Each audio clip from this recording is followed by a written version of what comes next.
नमस्कार साथियों, स्वागत है आप सभी का एक बार फिर हमारे YouTube चैनल एग्जाम स्टडी 99 पर। साथियों, आज हम एक महत्वपूर्ण टॉपिक लेकर आए हैं जिसमें हम बात करने वाले हैं नीति आयोग या योजना आयोग। ठीक है साथियों, पहले इसका नाम योजना आयोग था और अब इसका नाम नीति आयोग कर दिया गया है। ठीक है, तो हम बात करेंगे कि नीति आयोग का गठन कब किया गया, इसके गठन के बारे में बात करेंगे। इसके पहले अध्यक्ष मतलब प्रथम अध्यक्ष कौन थे, इसके प्रथम उपाध्यक्ष कौन थे, ठीक है,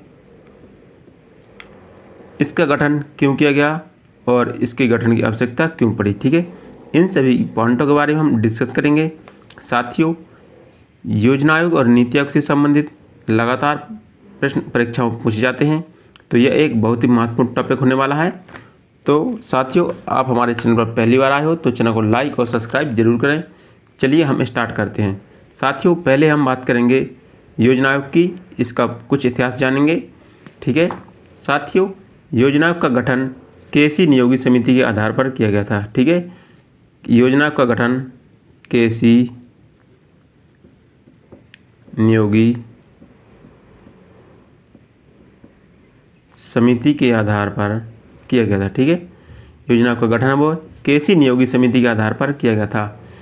इसका गठन 15 मार्च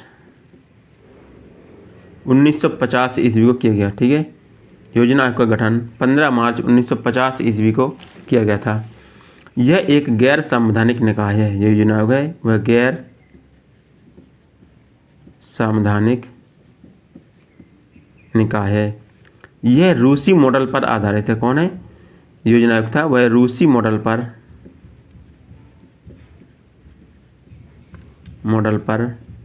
आधारित था। जो योजना आयोग था वह रूसी मॉडल पर आधारित था। साथियों, हम बात करते हैं कि एक कैसा निकाय है। योजना आयोग देश में सामाजिक व आर्थिक विकास का शीर्ष संस्था थी। कौन थी योजना आयोग थी, वह देश में सामाजिक और आर्थिक विकास की शीर्ष संस्था थी। साथ ही अब बात करते हैं इसके संरचना की। ठीक है, कि इसकी संरचना में कौन कौन शामिल होते हैं। ठीक है साथियों, पहले होते हैं अध्यक्ष। ठीक है, योजना आयोग में अध्यक्ष होते हैं, वह भारत के प्रधानमंत्री होते हैं। कौन हैं, भारत के प्रधानमंत्री होते हैं, वह इसके अध्यक्ष होते हैं। इस प्रकार इसके पहले अध्यक्ष जवाहरलाल नेहरू थे। कौन थे, जवाहरलाल नेहरू। इसके बाद हम बात करते हैं इसके उपाध्यक्ष की। ठीक है,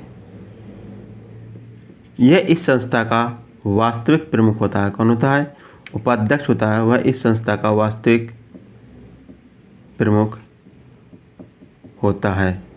ठीक है, उपाध्यक्ष को केंद्रीय मंत्री के बराबर दर्जा प्राप्त होता है। केंद्रीय मंत्री के बराबर दर्जा प्राप्त होता है। ठीक है, उपाध्यक्ष को केंद्रीय मंत्री के बराबर दर्जा प्राप्त होता है। इस प्रकार हम बात करेंगे कि प्रथम उपाध्यक्ष कौन थे। योजना के प्रथम उपाध्यक्ष गुलजारी लाल नंदा थे। कौन थे, गुलजारी लाल नंदा योजना के पहले उपाध्यक्ष थे। साथियों, इसमें 3 पूर्वकालिक सदस्य होते हैं। कौन, 3 पूर्वकालिक सदस्य भी होते हैं। ठीक है, इसमें 3 अंशकालिक सदस्य भी होते हैं। ठीक है, इसमें 3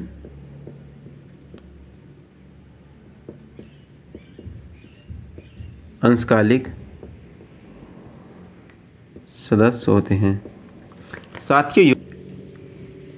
साथियों, योजना आयोग का प्रमुख काम था, इसका प्रमुख कार्य था कि वह केंद्र में योजना बनाएगा और उनको राज्यों पर लागू करेगा। ठीक है, इसके लिए जितने भी धन की आवश्यकता होती थी उसको भी योजना के द्वारा आवंटित किया जाता था। यह इसका प्रमुख काम था। साथियों, ये तो थे योजना से संबंधित कुछ प्रमुख जानकारी।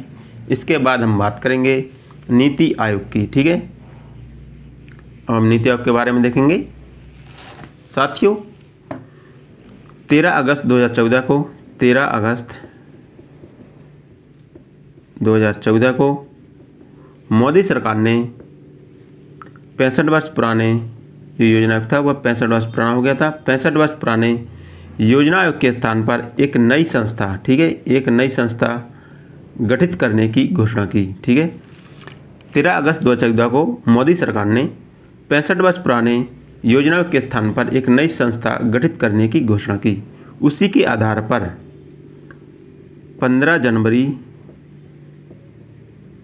2015 को नीति आयोग की स्थापना की गई। ठीक है, नीति आयोग की स्थापना की गई।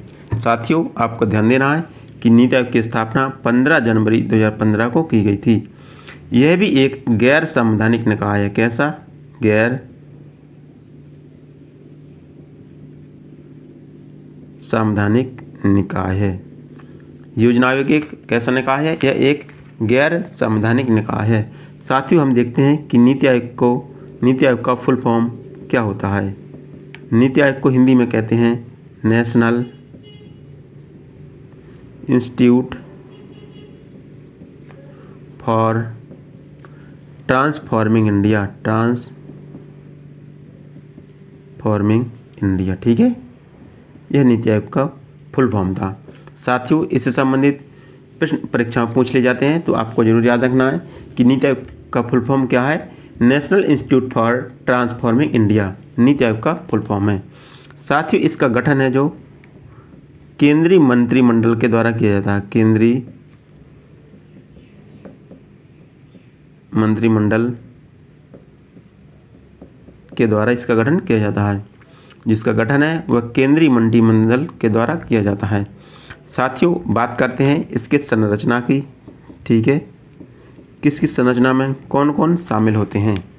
साथियों, इसकी संरचना में पहले होते हैं अध्यक्ष। ठीक है, पहले हम बात करेंगे अध्यक्ष की। ठीक है, वह देश के प्रधानमंत्री होते हैं। ठीक है, प्रधानमंत्री होते हैं। नीति आयोग के प्रथम अध्यक्ष जवाहरलाल नरेंद्र मोदी थे। कौन थे? नरेंद्र मोदी। नीति आयोग के प्रथम अध्यक्ष कौन थे? नरेंद्र मोदी थे। इसके बाद हम बात करते हैं उपाध्यक्ष की कि नीति आयोग के उपाध्यक्ष कौन होते हैं। या नीति आयोग के प्रथम उपाध्यक्ष की बात करेंगे तो नीति आयोग के प्रथम उपाध्यक्ष अरविंद पनगड़िया थे। कौन थे? अरविंद पनगड़िया। ठीक है, नीति आयोग के प्रथम उपाध्यक्ष थे। कौन थे? प्रथम उपाध्यक्ष। इसके बाद हम बात करेंगे कि वर्तमान उपाध्यक्ष कौन है। ठीक है, नीति आयोग के वर्तमान उपाध्यक्ष कौन है? तो वर्तमान उपाध्यक्ष श्री सुमन बेरी। ठीक है, नीति आयोग के वर्तमान उपाध्यक्ष हैं। ठीक है, श्री सुमन बेरी हैं जो नीति आयोग के वर्तमान उपाध्यक्ष हैं। इसके बाद हम बात करेंगे मुख्य कार्यकारी अधिकारी। मुख्य कार्यकारी अधिकारी जिसे हम CEO के नाम से भी जानते हैं। ठीक है, मुख्य कार्यकारी अधिकारी या CEO। तो प्रथम CEO अमिताभ कांत थे। कौन थे? अमिताभ कांत नीति आयोग के प्रथम CEO थे। अब हम बात करेंगे वर्तमान में नीति आयोग के CEO कौन है। तो ये है BVR सुब्रमण्यम। ठीक है, ये नीति आयोग के वर्तमान CEO हैं सुब्रमण्यम। ठीक है, BVR सुब्रमण्यम नीति आयोग के प्रथम वर्तमान CEO हैं। साथियों, इसमें और भी संस्थाएं हैं जैसे कि शासकीय परिषद। इसमें एक शासकीय परिषद का गठन किया गया। क्या? शासकीय परिषद, इसका भी गठन किया गया है। इसमें राज्यों के मुख्यमंत्री, ठीक है, मुख्यमंत्री शामिल होते हैं। केंद्र शासित प्रदेशों के मुख्यमंत्री और इसके उपराज्यपाल। ठीक है, जो केंद्र शासित प्रदेश हैं उनकी उपराज्यपाल भी शामिल होते हैं। तो इसमें राज्यों के मुख्यमंत्री शामिल होते हैं शासकीय परिषद में। केंद्र शासित प्रदेशों के मुख्यमंत्री, ठीक है, और इनके उपराज्यपाल भी शामिल होते हैं, ठीक है। इसके बाद इसमें क्षेत्रीय परिषदों को भी शामिल किया गया, क्षेत्रीय परिषद को भी शामिल किया गया है। इसमें विशिष्ट आमंत्रित सदस्य भी होते हैं, इसमें विशिष्ट आमंत्रित सदस्य होते हैं, ठीक है। इनमें ये सभी सदस्य शामिल किए जाते हैं। साथ ही योजना आयोग है जो बनती तो केंद्र में है, लेकिन वह राज्यों के सहयोग से बनाई जाती है, ठीक है। राज्यों में कैसी समस्या है उसी के आधार पर एक नीति तैयार की जाती है। ऐसा नहीं कि योजना आयोग की तरह केंद्र में योजना आयोग ने योजना बनाई और राज्यों पर लागू कर दी, उसकी राज्य में आवश्यकता है या नहीं इसको नहीं देखा, लेकिन जो नीति आयोग है वह राज्यों के सहयोग से नीतियाँ बनाती है कि किस राज्य में किस योजना की आवश्यकता है, कौन सी समस्या है। इन सभी समस्याओं को देखते हुए नीति आयोग एक प्लान बनाती है और राज्यों पर लागू करती है। साथियों, ये तो था योजना आयोग और नीति आयोग से संबंधित कुछ प्रमुख जानकारी। साथियों, यह एक मेरा छोटा सा प्रयास था। यदि आपको वीडियो पसंद आए तो वीडियो को लाइक ज़रूर करें।